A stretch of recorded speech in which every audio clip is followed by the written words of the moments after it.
Good morning, traders. It is Tuesday, June the 18th. Taking a look at the charts, we've got the SP 500. We've got the 30-minute chart here on the left, our trend analysis system here. This is a 30-minute regular hours only. And then we got the futures chart, the daily, showing the 24-hour clock, more or less, a full 24-hour trading. Now, more or less, the market, if we take a look on this, on the trend momentum, we've gone from red bars to orange to green. We've put in a little bit of a bull flag here, a consolidation pattern, and more or less we've got, based on cycles, we got a pop to the upside for the day, and it's been holding in this tight formation above this 5-day moving average, which has been stepping up on this 30-minute chart. It's been holding that ground, which is really critical, and we're starting to see a pop today. You can look at the index here. We're getting a nice pop in stocks. And we're going to push right up into this kind of over this little head formation where we had resistance here, and then it became support through this area here. And once you're below support, it's going to act as resistance. So I feel as though the market is having a little bit of a pop. I think we're going to get into some volatility. I think we're going to keep our eyes open for potentially a pop and drop type of session over the next few days where the market could run up real quick here and we get some gap to the upside and a drop down. Obviously, we got the Fed coming out tomorrow.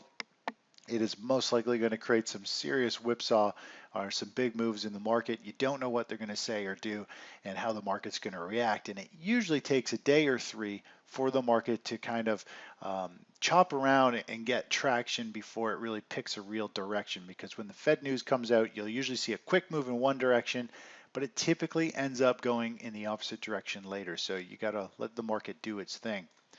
Now, if we take a look at the market, we can see down here in this lower indicator on the right-hand side, more or less all our cycles are pushing up. They're in the power zone. More or less, they're all up here. We've had a very strong impulse wave, a tight bull flag. It's starting to break out today.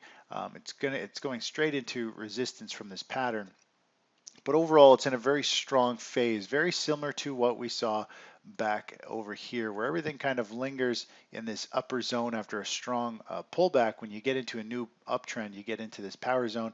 There are some short-term areas where potentially you can add on some of these dips in the market before it starts to kind of change its trend. But overall, you can see what happened. The market just channeled in a narrow range all the way up until eventually it started to crack and break down. And then we saw the trend unwind until we got a cluster low down near the bottom here. So that's what we're looking for. We're going to see how the market's going to move here. Could potentially run and grind its way up. And eventually we will see a big pullback. The question is just when will we see it? This week, next week, going forward here.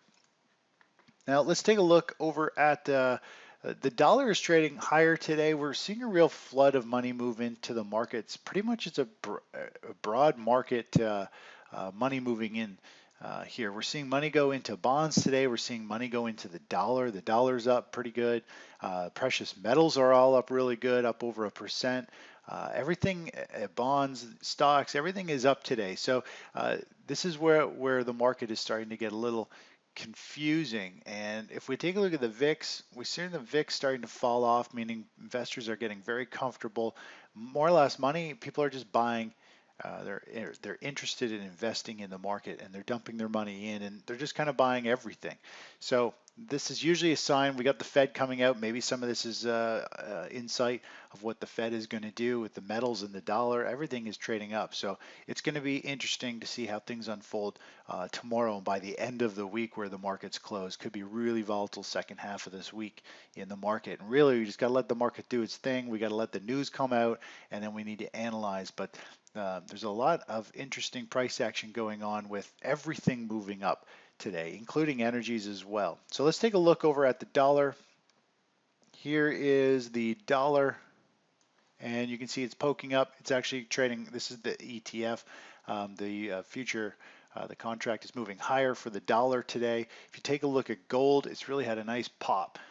In the last, well, really all morning, it's been slowly grinding its way up, but in the last hour, it's really popped to the upside. Silver up 1% as well, testing some resistance. And then we've got our miners here. They are, let me just pull up. Here's the 30-minute chart showing pre-market. So Market closed over here yesterday, and you can see it's gapped up in overnight trading, pre-market, and it's trading up near the high we saw from a couple of sessions ago. So we're up at $32 a share, which is back up near this high over here. So we're seeing money just pile in, and there's going to be some type of whipsaw action going on. You can't have all asset classes just in full rally mode. It won't last for very long. So tomorrow will be a big unwinding of positions in half of those plays. I highly doubt we're going to see everything rally tomorrow. Most likely we'll see the safe havens take the lead, or we'll see the safe havens fall into the back seat. It all depends on what the Fed is going to do going forward. Now, if we take a look over the tech sector, the tech sector's got a really nice pullback. It's going to have a gap up today. It's trading at 77.36, so it's trading up near these highs. But more or less, it's had a really nice pullback in general. We saw this nice pullback, a nice, really tight bull flag, and then we saw the second half of the move, and we saw a washout low. Now it's had this rally. It's had a really nice bull flag to the upside, more or less finding support through this level here. And now it's starting to move back up, and we could see the NASDAQ test these highs, potentially move much higher. Obviously, with a Fibonacci extension, we could get an upside target, which we could do here right now. If we throw a Fibonacci extension on there, we'll go from closing bar, be more conservative. We'll go from there down to here. And if we just squish this bar down, we can see the upside potential target for the tech sector.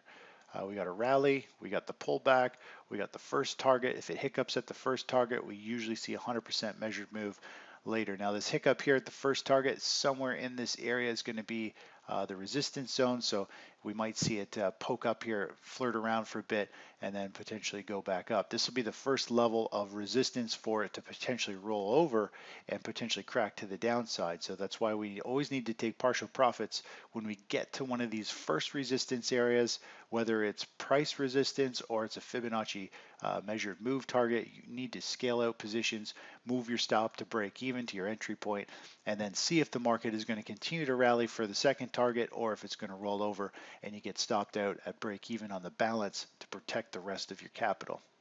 So it's going to be interesting to see how that goes. I do like the tech sector. Money is still flowing into it. It's a very nice pattern here, starting to move up today. If we actually take a look over at the trend chart here of the XLK, you can see here we did dip down into an oversold territory 2 days ago. It dipped down, and our intraday momentum kind of signals saying more or less it's oversold on a short-term standpoint.